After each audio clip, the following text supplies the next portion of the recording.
रहमानिर्रहीम, अस्सलाम वालेकुम, welcome to new video. आज का टॉपिक है another ETF exchange traded funds, one by one in सबको हम एक्सप्लोर कर रहे हैं। तो आज का टॉपिक है JS momentum factor exchange traded funds. Has mention in the name, ये जेएस ग्रुप वालों का ईटीएफ है। थोड़ी सी डिटेल इसकी देख लेते हैं कि व्हाट अबाउट इनकी प्रोफाइल में क्या मेंशन इन्होंने किया हुआ है। तो JS momentum factor exchange traded fund, JS group का, जहांगीर सिद्दीकी ग्रुप का ये ETF index exchange traded fund, जिनको इसके बारे में आइडिया नहीं है, उसमें पहले से वीडियोस मौजूद हैं ईटीएफ्स के ऊपर, इसको थोड़ा देख लें। ब्रीफली ज़रा इसको मैं इतना बता दूं कि ईटीएफ एक हाइब्रिड प्रोडक्ट है of equity market shares and mutual funds. जो लोग डायरेक्टली स्टॉक पिकिंग नहीं कर सकते या नहीं करना चाह रहे, टाइम नहीं है या रिक्वायर्ड नॉलेज एंड एक्सपर्टीज नहीं है, तो then there was a product with mutual funds के थ्रू आप इन्वेस्ट करते हैं। उसके बाद रिसेंटली मार्केट में पाकिस्तान के अंदर ये डेवलपमेंट है। इस एडवांस कंट्रीज में तो काफ़ी टाइम से अब ये वेल इस्टेब्लिश हो चुका हुआ है।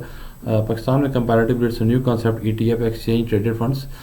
ये म्यूचुअल फंड्स और इक्विटी शेयर्स का एक हाइब्रिड प्रोडक्ट है।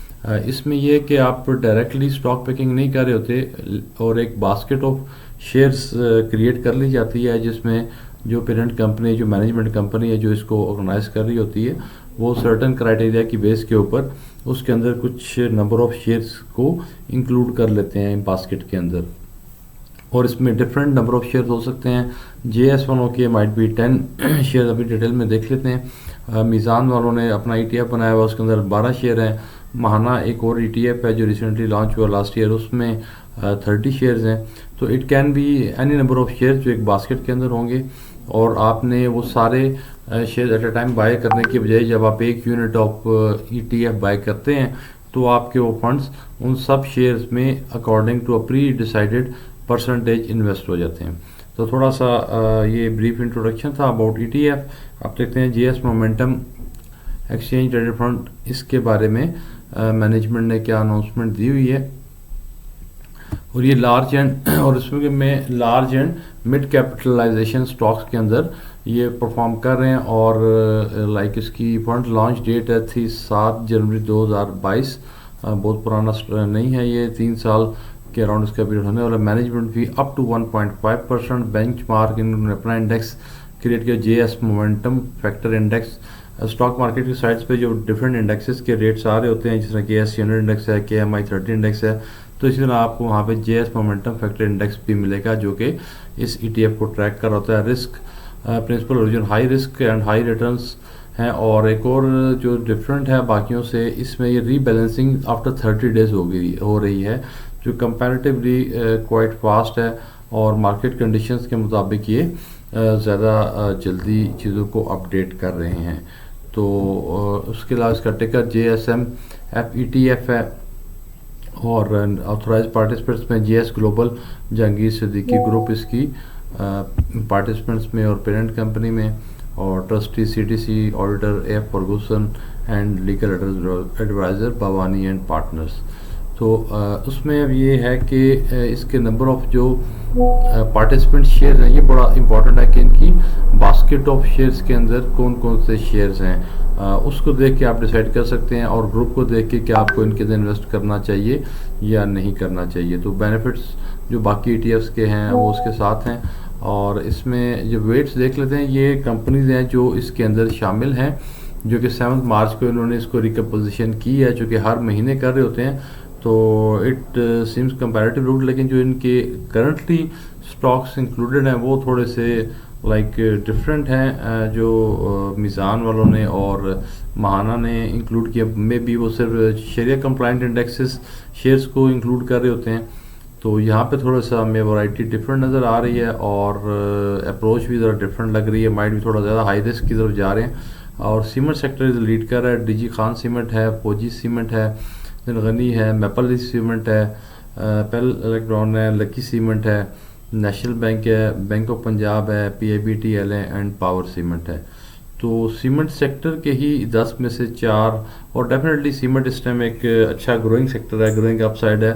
चूँकि रिसेंटली जो डेवलपमेंट्स हैं उसमें इंटरेस्ट रेट्स नीचे आने की वजह से और आजकल फिर जो रिसेंट अपडेट एक्सपेक्टेड है, तो इंटरेस्ट रेट को अल्टीमेटली सिंगल डिजिट में आने की तैयारी हो रही है, और कंस्ट्रक्शन इंडस्ट्री की तरफ भी FBR और रिलैक्सेशन अनाउंस कर रहे हैं, तो इन सब का इम्पैक्ट सीमेंट सेक्टर में आएगा, और सीमेंट सेक्टर में डेफिनेटली ये बेनिफिशियरी होंगे, क्योंकि सीमेंट सेक्टर को अगर देखें तो 18% DG खान का है, 14% फौजी सीमेंट का, तो ये 32-3% हो गया। मैपल लीफ भी अगर आप देख लें तो ये 45 और इट्स अराउंड 45 प्लस, यानी कि मेजर डिनोमिनेशन जो है वो सीमेंट सेक्टर ही इसको वो ड्रैग कर रहा है, और एनर्जी सेक्टर नहीं है। और चूँकि energy sector already over priced और मार्केट करेक्शन में है, तो लेटेस्ट डेवलपमेंट के मुताबिक उन्हें एनर्जी सेक्टर को जगह लाइक OGDC मारी जो मार्केट के हैवी वेट्स हैं वो नहीं है, इवन फर्टिलाइज़र इसके अंदर नहीं है, जो कि ये इनकी अप्रोच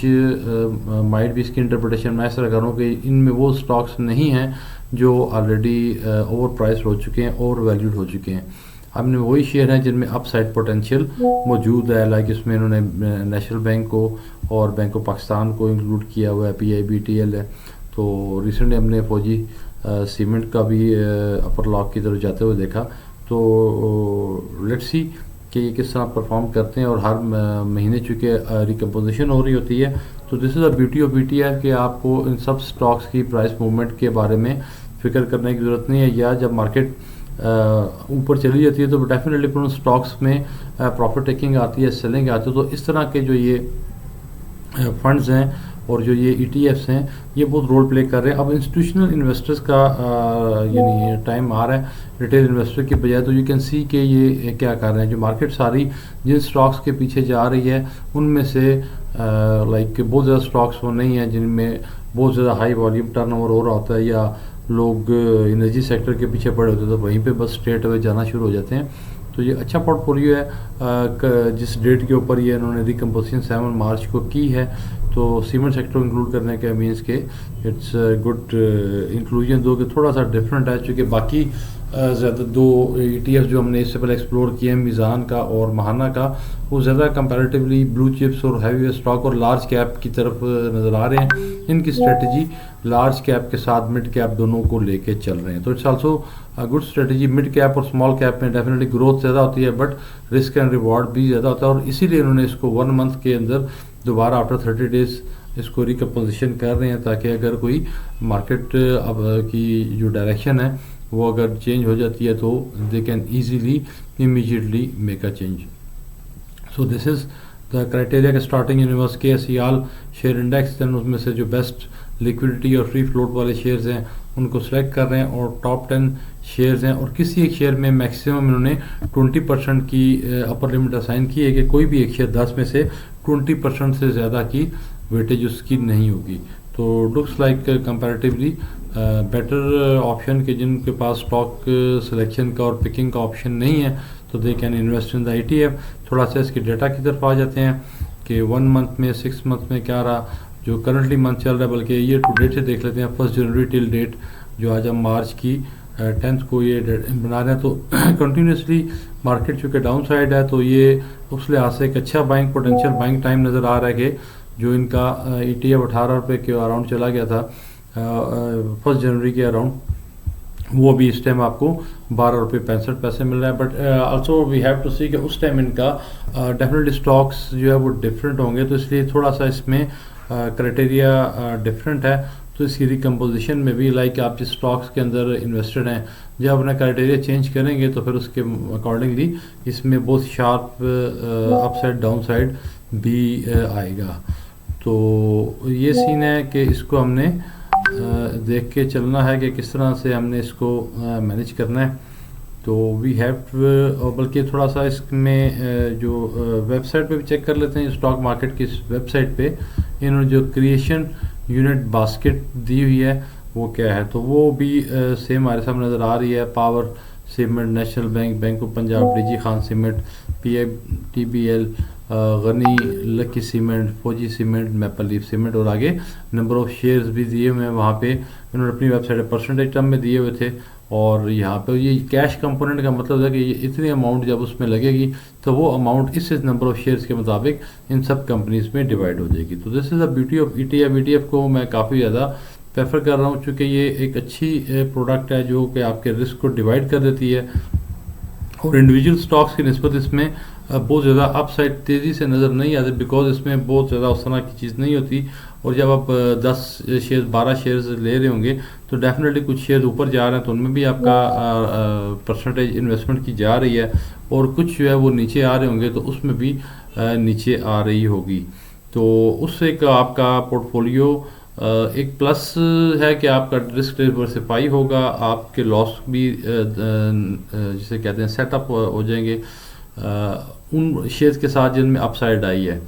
लेकिन अगर आप इंडिविजुअल शेयर्स में देखें कि अगर आप समझते हैं जी कि हम तो लाइक फौजी सीमेंट है, उसने अगर अपर लॉक लगा दिया तो हम अगर उसमें रहते तो हमें पूरा 10% मिलता। तो जब आप इस तरह के उसमें होंगे तो आपको किसी भी एक शेयर के अपर लॉक को या लोअर लॉक का इफेक्ट आपके ऊपर नहीं आएगा। So you have to decide yourself कि आपके रिस्क एपेटाइट क्या है और आप किस तरह की उसके अंदर जा रहे होते हैं और इस तरह से उसको देख रहे होते हैं।